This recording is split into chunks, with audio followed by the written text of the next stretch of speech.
It's important for me to tell you that this is my story from my perspective. These are my feelings and my opinions. In 2008, I met the man of my dreams. He was brilliant, talented, hilarious. My family loved him. He was everything I could have asked for and more. Our relationship had its ups and downs, its breakups and reconnections, but by the summer of 2014, we were happily married and became the Pond family. Now, our marriage wasn't easy either. We moved twice. I had major surgery, and I decided to undergo a career change.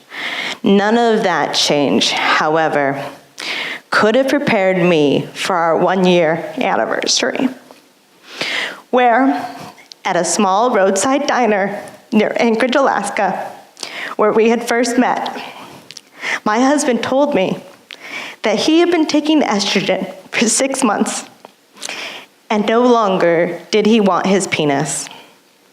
I was in complete shock. I had no idea.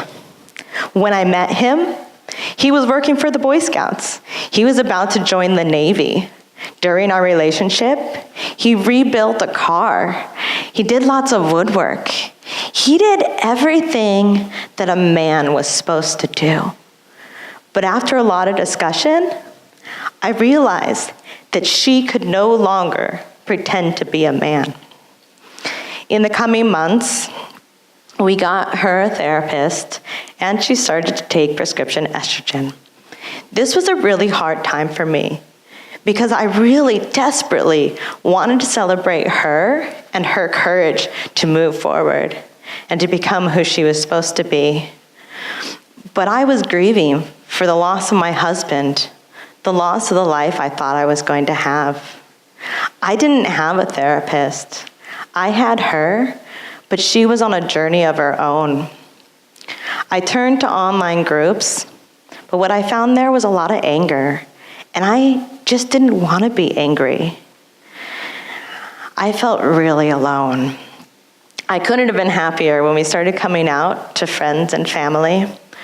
Her family, for the most part, was very accepting. We had some friends that ghosted us and some friends that were very supportive. It was my family that really surprised me. I don't know if they saw my grief and followed suit and just missed all the other emotions I was having, but I didn't need to hear that my life was going to be so much harder if I stayed with my wife, or that my wife is a liar, or that I would find a better man.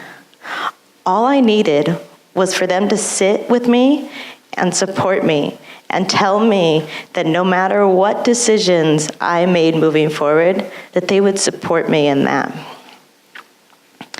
I got a therapist. I'm so glad that I did, because I really thought things were moving forward and things were getting better. So I decided to really pursue my career change, and that meant moving to Seattle. But when the time came to move to Seattle, my wife realized that it was too much change for her. She had too much change coming up in her life, and she couldn't make the move. She felt that I had left her, and I fell into one of the deepest depressions I've ever experienced.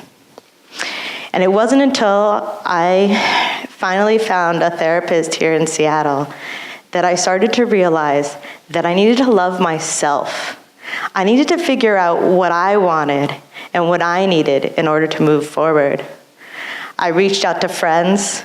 I surrounded myself with things that I thought might make me happy. And I started doing mantras. I am worthy. I am enough. I am strong.